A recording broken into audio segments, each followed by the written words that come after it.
Hi, I'm Steve Selig, founder of Fit Test, and in this short video, as part of a series on laws of the heart as applicable for exercise professionals, the topic of this video is afterload and stroke volume.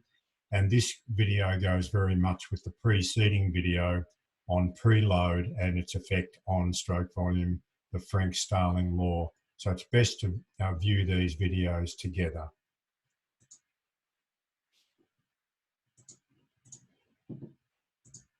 So coming to first preload, preload is defined as the volume of blood in the ventricles at the end of diastole, defined as end diastolic pressure. As a physiologist, I tend to prefer end diastolic volume as the measure, which they are very much related.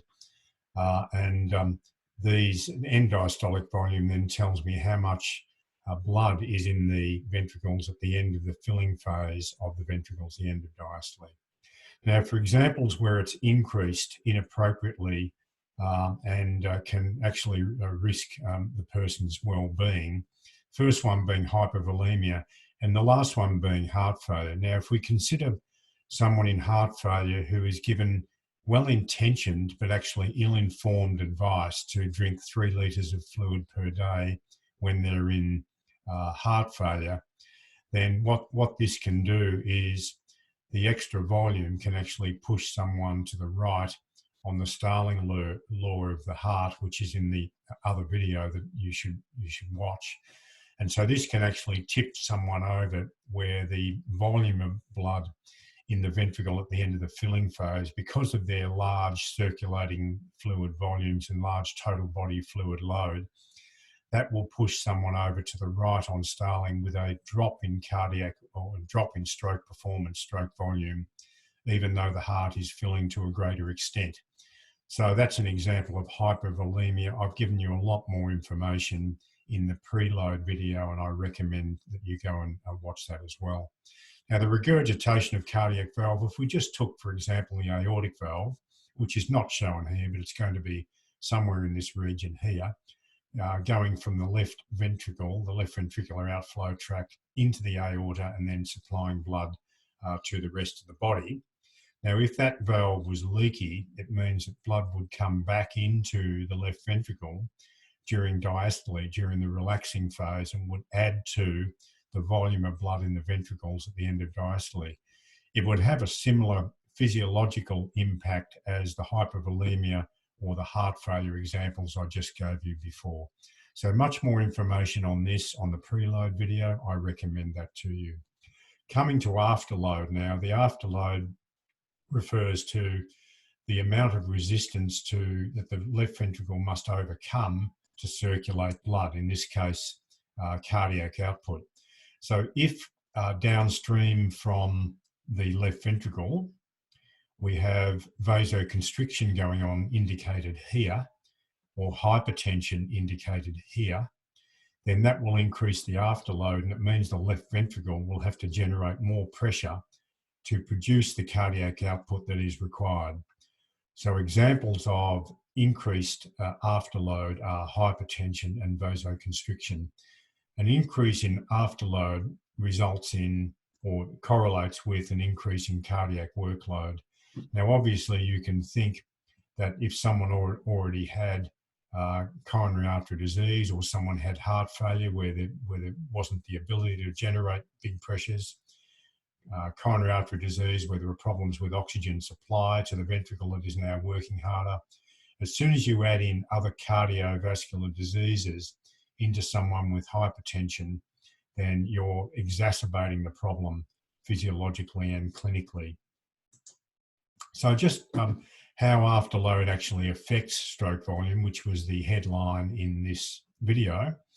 So if we take A as the normal, and when we go, when the afterload increases, it means that in other words, we're going down curves. These curves are going down. So if this is curve B, it means for a given preload, the stroke volume will be lower.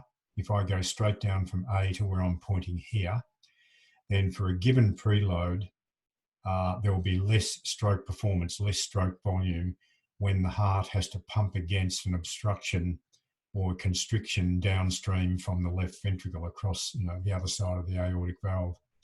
So that progresses as people had, for example, more hypertension, more vasoconstriction. The opposite occurs when we have vasodilatation, such as acutely happens in exercise, or when someone takes a vasodilator. Then we're going up a curve, and it means for a given preload or filling, we get more stroke performance or more stroke volume. So it's really, this is why it does intersect or interact with the Frank-Starling curves.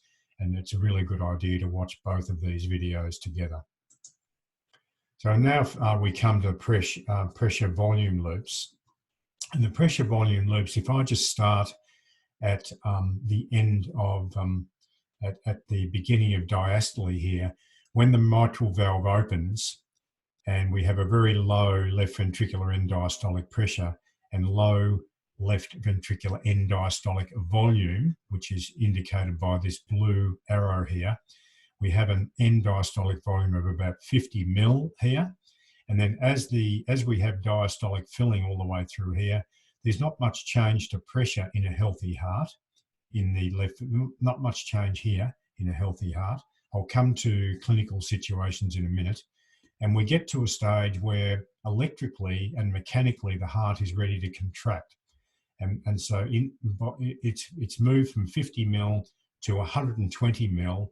And this reflects the filling volume, if you like, in this case, in this example, 70 mil is the filling volume. Now, electrically, now the heart starts to contract. That immediately shuts the mitral valve, but the aortic valve is not yet open. The pressure has to generate very steeply in order to get to aortic pressure. Then it can force open the aortic valve and we get rapid ventricular ejection out of the ventricle. That means the volume is going back down again. The volume is 120, going back down all the way back to 50 mil. And at this point, the heart has electrically and mechanically relaxed. The aortic valve closes when the systolic pressure starts to drop. That is, the left ventricular systolic pressure drops below aortic systolic pressure. That drops and we enter the period of diastole, in this case, diastolic relaxation here, or isovolumetric relaxation with the two valves closed. During the whole of systole, the left atrium, which is not shown in this scheme, has been filling passively from the blood returning from the lungs. That blood has built up behind the closed mitral valve. When that mitral valve opens, we get an acceleration of blood, rapid filling into the left ventricle, and we start again here. So these are called pressure volume loops. Obviously, when we have a situation of systemic hypertension, then all of these pressures here will be a great deal more, and that relates to afterload, of course, and peripheral vasoconstriction. In the case of someone who has an overfilling, has an increased preload problem, what that means is all of these volumes here are shifted to the right. And again, I refer you to the preload video to really look at why that is going to be a major problem for the heart. So on increased preload, we shift the whole curve to the right. On increased afterload, we shift the whole curve vertically upwards. Examples of those, of course, are hypertension and heart failure. Thanks for watching this short video on afterload. You can get in touch with me at info@myfittest.com.au. Bye for now.